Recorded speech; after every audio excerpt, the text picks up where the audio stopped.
বর্তমানে এই গতির যুগে আমরা কিন্তু মন শান্ত রেখে অনেক কাজকর্ম করতে পারি না।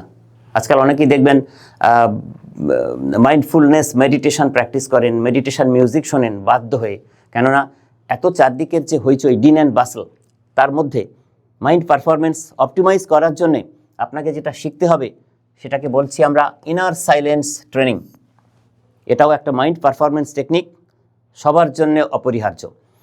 বাইরের জগৎটা বিক্ষিপ্ত, আপনার জীবনেও ভেতরে বাইরে অনেক বেশি ঝড় বয়ে যাচ্ছে, কিন্তু আপনার ভেতরটা যদি আপনি অর্গানাইজ করতে না পারেন, শান্ত রাখতে না পারেন, তাহলে কিন্তু আপনি কোনো কিছুই পারফর্ম করতে পারবেন না। আপনার মাইন্ডকে অপটিমাইজ করে তার ক্ষমতাকে আপনি কাজে লাগাতে পারবেন না, ব্যবহার করতে পারবেন না। চলুন দেখি কিভাবে আমরা ব্যবহার করতে পারি এই ইনার সাইলেন্স ট্রেনিং পদ্ধতির মাধ্যমে।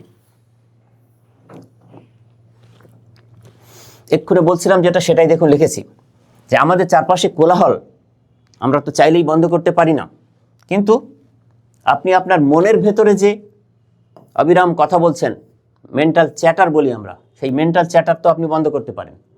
সেটা কেন করেন না? তো এই ট্রেনিংয়ের মাধ্যমে সেটা কিভাবে করবেন সেটা আমরা শিখব। প্রতিদিন শত শত হাজার হাজার এলোমেলো চিন্তা আমাদের মস্তিষ্কের কর্মক্ষমতাকে কমিয়ে দেয়, আমাদের সৃজনশীলতাকে, ক্রিয়েটিভিটিকে নিঃশেষ করে দেয়। তাহলে আমাদের এই ইনার সাইলেন্স ট্রেনিংটা আজ থেকে হোক আমাদের সাইলেন্ট বাটন, যা আমাদের বাইরেরকার বা মনের ভেতরকার যে প্রয়োজনীয় কোলাহল, যেগুলো অপ্রয়োজনীয় আসলে, সেগুলো থেকে সরিয়ে আমাদের মনকে এক গভীর প্রশান্তি এবং তীব্র একাগ্রতার স্তরে কিভাবে নিয়ে যেতে পারে, সেই গাইডেন্স যেন আমরা ইনার সাইলেন্স ট্রেনিংয়ের মাধ্যমে পাই। কি কি পদ্ধতিতে পাবো, 3টি সহজ পদ্ধতির মাধ্যমে আমি সেটি আপনাদের সঙ্গে শেয়ার করব। দেখুন, ইনার সাইলেন্স ট্রেনিং। প্রথমে বলছি দ্য থট অবজারভার টেকনিক, চিন্তা পর্যবেক্ষক কৌশল। খুব সহজ। দেখুন, চিন্তা আমাদের জাঁকিয়ে বসে, দুশ্চিন্তা আমাদের জাঁকিয়ে বসে। তাহলে নিজের উদ্দেশ্যটা কি হবে, কেন এটা করব না, নিজের চিন্তার সাথে জড়িয়ে না পড়ে সেগুলোকে দূরে সরিয়ে রাখবো। খুব সহজ, দেখুন পদ্ধতিটা ফলো করুন। আপনি চোখ বন্ধ করে কল্পনা করুন যে আপনি একটা রাস্তার ধারে দাঁড়িয়ে আছেন, আর প্রত্যেকটা আপনার যে চিন্তা সেগুলোকে মনে করুন যে তারা এক একটা গাড়ি, একটার পর একটা গাড়ি আপনার সামনে দিয়ে চলে যাচ্ছে। আপনি কিন্তু কোনো গাড়িতে উঠছেন না, জাস্ট সেগুলোকে দেখে যেতে থাকুন, এবং আপনার ওই চিন্তাগুলো আপনার পাশ থেকে যে চলে যাচ্ছে তাদেরকে জাজও করবেন না এবং তাদেরকে বিচার করবেন না, তাদেরকে মনের মধ্যে আটকেও রাখবেন না, জাস্ট যেতে দেবেন। এই যে অনুশীলন, এটা করতে করতে কি সুবিধা হবে না, ধীরে ধীরে এই যে গাড়ির সংখ্যা, গাড়ি মানে এখানে চিন্তার সংখ্যা কমে আসবে, এবং আপনার মনের ভেতরে একটা গভীর সাইলেন্স, ইনার সাইলেন্স আপনি অনুভব করবেন। সেটা কি বলা হচ্ছে দ্য থট অবজারভার টেকনিক। তাহলে আপনার মনের মধ্যে যে ভাবনা, দুশ্চিন্তা আছে, সেগুলোকে কিন্তু আপনার বাইরে রাখতে হবে, আটকে রাখবেন না। আটকে রাখলেই কিন্তু থট ব্রডকাস্টিং হতে শুরু করবে, তার থেকে আপনি আরও ডিসঅর্গানাইজড হয়ে যাবেন, আপনার কল্পনা শক্তি কমে যাবে, আপনার একাগ্রতা কমে যাবে, এবং এই দুশ্চিন্তা আপনাকে মাইন্ড পারফরমেন্স এনহ্যান্স করতে বাধা দেবে সবসময়।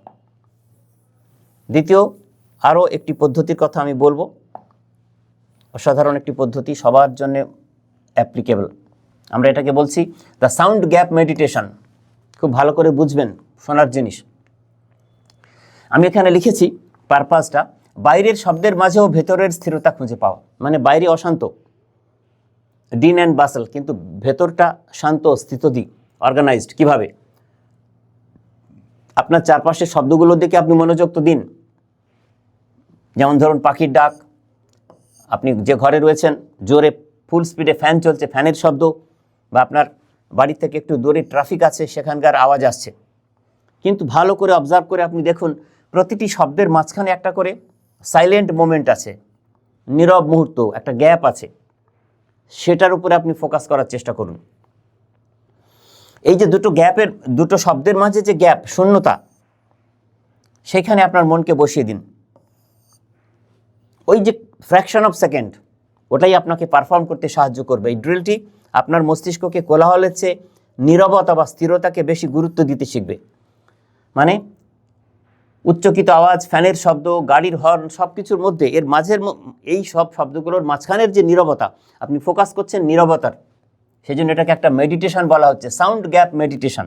খুব সহজ একটা প্র্যাকটিস, কিন্তু এই প্র্যাকটিসটা করলে অনেক সময় হয় না যে যারা মেসে থাকে ছেলেরা বা মেয়েরা হতে পারে, তো একটা রুমে অনেকে হইচই করছে, আর একটা মেয়ে বা ছেলে পাশের ঘরে, সে কিন্তু ওই হইচইয়ের মধ্যে কিন্তু মন দিয়ে পড়াশোনাটা করে নিচ্ছে, ম্যাথামেটিক্স হোক, ইংলিশ হোক, কঠিন কাজ সে করে নিচ্ছে।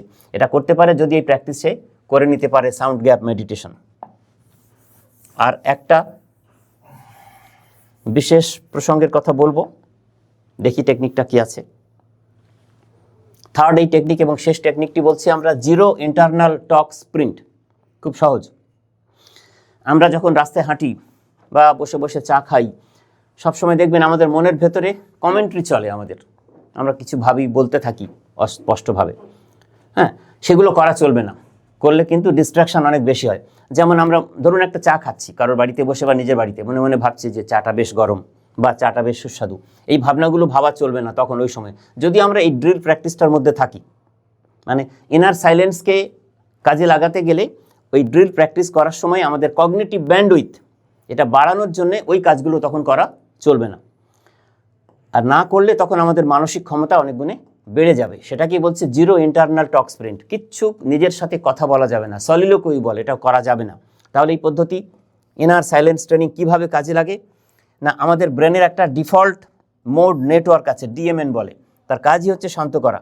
তো যখন এই টেকনিকটা আপনি ব্যবহার করবেন, এবং এই টেকনিকটা ভালো করে বোঝার জন্য প্র্যাকটিক্যালি শিখতে হলে আপনাকে আমার মাইন্ড পারফরমেন্স কোর্সে জয়েন করতে হবে। সেখানে আমি দেখাবো যে আমাদের মস্তিষ্ক জটিল সমস্যা সমাধানের জন্যে এবং উদ্ভাবনী চিন্তাকে কাজে লাগিয়ে কিভাবে আমাদের মাইন্ড পারফরমেন্সের টেকনিকগুলোকে কাজে লাগিয়ে সে তার পারফরমেন্স বাড়িয়ে নিতে পারে, সেগুলো সেখানে বলা থাকবে।